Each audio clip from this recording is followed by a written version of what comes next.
So విక్రమన్న ఉమ్, అంతా బాగుంది, neat గా వెళ్తుంది. కాకపోతే ఇక్కడ ఇంకో సమస్య ఏంటంటే బిగ్ బాస్.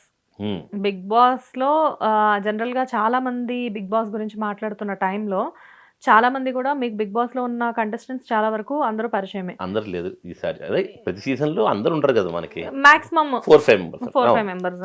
సో వాళ్ళల్లో రీతు గారికి కంప్లీట్ గా మీరే మొత్తం అంతా సపోర్ట్ అవును చేసింది. అవును అండ్ మనం ఒక వీడియో కూడా చేసాం తనకు అవును ఫేవర్ గా. అవును. అండ్ కొంతమంది ఉన్నారు at the same time Tanuja, Tanuja, Emmanuel, main Emmanuel. Emmanuel.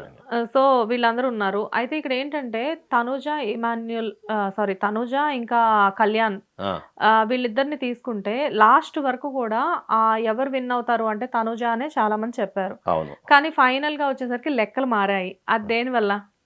దేనివల్ల అంటే నాకైతే కరెక్ట్గా అనిపించింది. యాక్చువల్ మనస్ఫూర్తిగా ఏమో ఇమాన్యుయల్ గెలవాలనుకున్నాను నేను. ఆ, అంటే డే 1 నుంచి పవర్ ప్యాక్ లాగా ఎంటర్టైన్మెంట్, టాస్క్లు, తెలివి, మంచి మాటలు, మంచితనం అన్నీ ఇమాన్యుయల్ ఉన్నాయి. కానీ ఉమ్, చివరి మినిట్లో వాళ్ళిద్దరు వచ్చారు. ఉమ్, కానీ వాళ్ళిద్దరిలో కళ్యాణ్ జెన్యున్ విన్నే కదా. యా, అంటే ముందు నుంచి అనుకున్నారు. ఉమ్, కానీ బిగ్ బాస్ 7 జై కిసాన్ అయితే ఇప్పుడు జై జవాన్.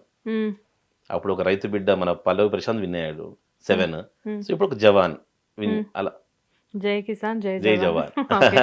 అండ్ ఇమాన్యుయల్ గురించి మాట్లాడారు కాబట్టి ఒకసారి తన గురించి మనం డిస్కస్ చేయాలి. Yes. చాలా మంది ఇమాన్యుయల్ ని బయటకు వచ్చేసిన తర్వాత కమెడియన్స్ చాలా మంది కూడా పెద్ద పెద్ద కమెడియన్స్ పోస్టులు పెట్టారు, ట్వీట్ చేశారు. ఎలా అంటే అంతే మన కమెడియన్స్ లైఫ్ ఇంతే, మనం కేవలం ఎంటర్టైన్మెంట్ కి మాత్రమే పనికొస్తామా, విన్ అవడానికి పనికిరామా అని చెప్పేసి చాలా మంది కామెంట్ చేయడం జరిగింది. లైక్ రోహిణి గారు లాంటి వాళ్ళు. అవును. సో దాని మీద మీరు ఏమంటారు? రోహిణి ఆమె సీజన్ లాస్ట్ సీజన్ కూడా అంది కదా ఆ మాట. ఉమ్, మనం కమిడియన్స్ రా, మనం విన్ చేయరు అంది. ఉమ్. సో ఇక్కడ ఇమాన్యుయల్ పరిస్థితి కూడా అంతే అంటారా? ఇక అలా మనం చెప్పలేము. నేను బిగ్ బాస్కి ఎప్పుడు వెళ్ళలేదు కాబట్టి నాకు తెలియదు. ఉమ్, పరిస్థితి అలా అయితే అన్నం కాదు. కానీ ఉమ్, బట్ డెఫినెట్గా విన్నర్ అనే పక్కన పెట్టేస్తే ఉమ్, నా దృష్టిలో ఇమాన్యుయలే విన్నర్. ఉమ్, 100% అంటే పర్ఫెక్ట్ ఎంటర్టైన్మెంట్ ఇచ్చాడు. ఉమ్, ఎక్కడ కూడా మళ్ళీ నేను టాస్ అంత ఆడుతాడు అనుకోలేదు అసలు. ఉమ్, చాలా తెలివిగా, ప్లస్ 3 times కెప్టెన్ అయినట్టున్నాడు. ఉమ్, టాస్లు ఎక్కువ విన్ అయింది ఇమాన్యుయలే. ఉమ్. సో కాబట్టి మాక్సిమం అందరూ కూడా ఇమాన్యుయల్ ఇమాన్యుయల్ ఇమాన్యుయల్ అని అనుకున్నారు. అవును. బికాజ్ ఎక్కడ కాంట్రవర్షియల్స్ లేకుండా మీరు అన్నట్లుగా ఒక పవర్ ప్యాక్ లాగా మనకి బిగ్ బాస్ చూసే ప్రతిరోజు కూడా బిగినింగ్ నుంచి ఎండింగ్ వరకు అవును. ఎంటర్టైన్మెంట్ ఇస్తూనే ఉన్నాడు. ఇమాన్యుయలే మనకు గుర్తుంటాయి కదా. Yeah. ఇప్పుడు కూడా బిగ్ బాస్ 9 తలుచుకుంటే ఇమాన్యుయలే ఎక్కువ గుర్తొస్తుంది. జనరల్ గా మనం ఏంటంటే జబర్దస్త్ లాంటివి చూసినప్పుడు వాళ్ళు హోంవర్క్ చేసుకొని బయటకు వచ్చి స్క్రిప్ట్ మొత్తం అంతా మాట్లాడుకొని అనుకుంటారు. కానీ అక్కడ బిగ్ అసలు బాస్ చాలా స్పాంటేనిటీ స్పాంటేనిటీగా ఉండాలి.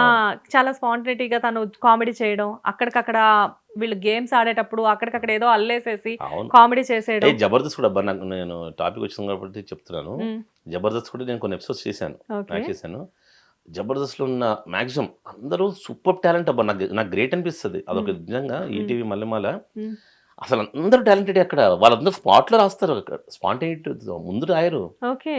ఇప్పుడు వాళ్ళ స్కిట్ ఒక అరగంటలో స్కిట్ అంటే ఇక్కడికి అనుకుంటారు, అరే నేను ఇలా అంటాను, నువ్వు ఇలాను ఇలా అన్నాను, నువ్వు పని చేయి, నువ్వు క్యారెక్టర్ చేయి, నువ్వు ఇలా రా డల్లింగ్, నువ్వు ఇట్లా రా ఇట్లా అన్ను, అక్కడికక్కడ అల్లుకుంటారు వాళ్ళు. ఉమ్, రామ్ ప్రసాద్ కానీ ఉమ్, అందరూ మంచి రైటర్స్. ఓకే. జబర్దస్త్ లో మీరు కొన్ని స్కిట్స్ చేశారు, అంతవరకు మాకు తెలుసు. ఈ మధ్యన ఏంటి కొన్ని వెబ్ సిరీస్ లో కూడా ప్రత్యక్షం అవుతున్నారు లాయర్ గెటప్ లో. ఎస్ ఎస్ 3 రోజెస్ చిన్న క్యారెక్టర్ కానీ మంచి క్యారెక్టర్ ఇచ్చారు. చిన్న క్యారెక్టర్, మంచి క్యారెక్టర్. దానివల్ల సేమ్ ప్రొడక్షన్లో ఓ పెద్ద క్యారెక్టర్ వచ్చింది సినిమాలో. ఓ, సో త్వరలో చెప్తా, ఆల్రెడీ షూటింగ్ కూడా అయింది. ఉమ్, మళ్ళీ నెక్స్ట్ మంత్ ఉన్నాయి. నెక్స్ట్ మంత్ 10 dates ఇచ్చారు. ఓకే. ఇచ్చినవి వైజాగ్ షెడ్యూల్. ఓకే, ఇచ్చినవి తక్కువ డైలాగ్స్ మీవైనా కానీ తన అంతే సింగర్. అదే. బట్ ఆ ఒక్క సీన్ వల్ల నా కోరిక, చిన్నప్పుడు సినిమాలో యాక్ట్ చేయాలని కోరిక అనమాట. మ్యాక్సిమం అందరూ అలానే వస్తారు. సో మనం టీవీలో సెటిల్ అయిపోయాం మొత్తానికి. సో ఇప్పుడు ఇన్నేళ్ళకి ఆ కోరిక ఆటోమేటిక్గా ఎందుకో నన్ను వరించింది. ఆ చిన్న క్యారెక్టర్ ఈరోజు ఒక పెద్ద సినిమాలో మంచి క్యారెక్టర్కి ఇది తీసింది. సో ఎలా అనిపించింది? మీ పక్కన సత్య ఉన్నారు, మంచి ఆర్టిస్టులు చాలా ఉన్నారు, మంచి and artist. తను ఆవిడ పేరేంటి సింగర్ అల్లాడిపోతున్నాడు, మంచి సింగర్, మంచి ఆర్టిస్ట్, మంచి ఆర్టిస్ట్. సో అందరూ మల్టీ టాలెంటెడ్ పీపుల్ అందరూ అక్కడ ఒక చోట చేరారు. అవును. సో మీరందరూ ఎలా అంటే సత్య ఆయన సూపర్, అసలు మంచి టాలెంటెడ్. అంటే అసలు నేను ఫస్ట్ టైం కదా నేను ఫిల్మ్ ఇండస్ట్రీ కదా, నేను first day film first time అన్న మీరు? అంతే కదా, ఇప్పుడు యాక్ట్ చేశాను ఫిల్మ్స్ చేయలేదు కదా. ఓకే. ఇనిషియల్ డేస్ లో చాలా సీరియల్ అదే కదా ఇనిషియల్ డేస్ లో సినిమాలో మంచి క్యారెక్టర్ అని చెప్పి వెళ్ళి నన్ను ఒక సైడ్ డాన్సర్ గా చేయించారు, పారిపోయి వచ్చాను. ఇంకా అప్పటి నుంచి సినిమాలకు వెళ్ళకూడదు, ఎందుకంటే 1 month తిప్పుకున్నారు నన్ను ఆడిషన్ పేరుతో. ఆ కోడేటర్ ఫుల్ నా బండి వాడుకొని అన్ని తినిపించి అన్ని చేసేవాడిని. చివరికి ఒక సైడ్ డాన్సర్ క్యారెక్టర్ ఇచ్చాడు నాకు. సో అందుకని పారిపోయి వచ్చాను, ఇంకా సినిమాలకు వెళ్ళలేదు. తర్వాత టీవీ ఇండస్ట్రీలో ఇక్కడే మ్యారేజ్ కూడా చేసుకుని ఇక్కడ అమ్మాయినే, అందులో టీవీ ఇండస్ట్రీలో మమ్మల్ని మంచి అందరూ ప్రేమిస్తారు, అందరూ క్లోజ్గా ఉంటారు. సో అందుకని కాకపోతే ఇప్పుడు ఇన్నేళ్ళకి అనుకోకుండా వచ్చింది, చూద్దాం సెకండ్ ఇన్నింగ్స్ అన్నమాట. సో ఇప్పుడు కొత్త సినిమాలో మంచి క్యారెక్టర్ చెప్తాను త్వరలో, నెక్స్ట్ మంత్. సో మొత్తానికి సేమ్ ప్రొడక్షన్ లో మంచి క్యారెక్టర్ పడింది మళ్ళీ. ఆ ప్రొడ్యూసర్ కూడా ఎవరో కాదు, ఎస్కేఎన్ ప్రొడక్షన్స్. ఓకే. అండ్ మనం మాట్లాడుకునే టాపిక్ మీద ఎస్కేఎన్ గారు కూడా ఇండైరెక్ట్ గా స్పందించారు, మరి మీరు వీడియో చూసారో లేదో కానీ. చూసాను, నాకు ఆయన ఇష్టం, ఆయన బాగా మాడతారు. కరెక్ట్, నేను చెప్పింది కూడా ఇంచుమించు అదే. ఒక అమ్మాయికి కంఫర్ట్ గా ఉన్నప్పుడు అది ఆమెకు తెలుస్తుంది డెఫినెట్ గా. సో ఓకే, ఏముంది. ఓకే. సో ఫైనల్లీ ముందు ఇప్పటి వరకు సీరియల్స్కే పరిమితమైన మిమ్మల్ని, డాన్స్ షోస్కే పరిమితమైన మిమ్మల్ని, ప్రొడ్యూసర్గా ఉన్న మిమ్మల్ని ముందు మేము మూవీస్లో కూడా నేను అనుకుంటున్నాను నిజంగా ఇవిడ నెక్స్ట్ మూవీలో కూడా నా క్యారెక్టర్ బాగా పండి ఇంకా చాలా మూవీస్ కావాలని చెప్పి కోరుకుంటాను. ఓకే. సో ఫ్యూచర్ లో మీ ఫేవరెట్ అన్నయ్యతో పాటు యాక్ట్ చేసే అమ్మా లైఫ్ అంబిషన్ అదే కదా. ఓకే. బాబు గారు పాలు అన్న డైలాగ్ ఇచ్చిన చాలు, చిరంజీవి గారి సినిమాలో బాబు గారు పాలు అన్న క్యారెక్టర్ ఇచ్చిన చాలు అనమాట. సూపర్. సో డెఫినెట్లీ ఇదంతా జరగాలి, చిన్న క్యారెక్టర్స్ కాదు, మంచి క్యారెక్టర్ రావాలి. ఎందుకంటే మీరు ఎంత వర్షిప్ చేస్తారో చిరంజీవి గారిని మాకు తెలుసు. సో ఇలానే ఎప్పుడు మీరు చాలా బిజీగా ఉండాలి, అట్ ది సేమ్ టైం ఇంకా మంచి మంచి క్యారెక్టర్స్ రావాలి. ఇప్పటి వరకు బుల్లితెరకి మాత్రమే పరిమితమైన మీ టాలెంట్ వెండితెరలో కూడా మాకు రెగ్యులర్ గా కనబడుతూ ఉండాలని మేము మా హిట్ టీవీ తరఫు నుంచి కోరుకుంటున్నాం. Thank you so much. Hit TV app, ఇందులో short news, live news, entertainment shows, movies, digital magazines తో పాటు మీ జిల్లా వార్తలను కూడా ఫ్రీగా చూడొచ్చు.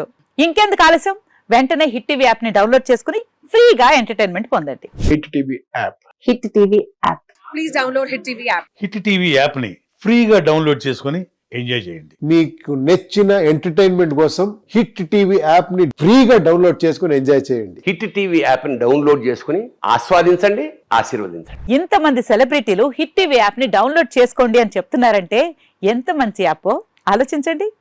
అమెరికా అమెరికా అమెరికా అమెరికాలో చదవాలనుకునే వాళ్ళకి విశ్వసనీయమైన పేరు మన శౌర్య కన్సల్టెన్సీ.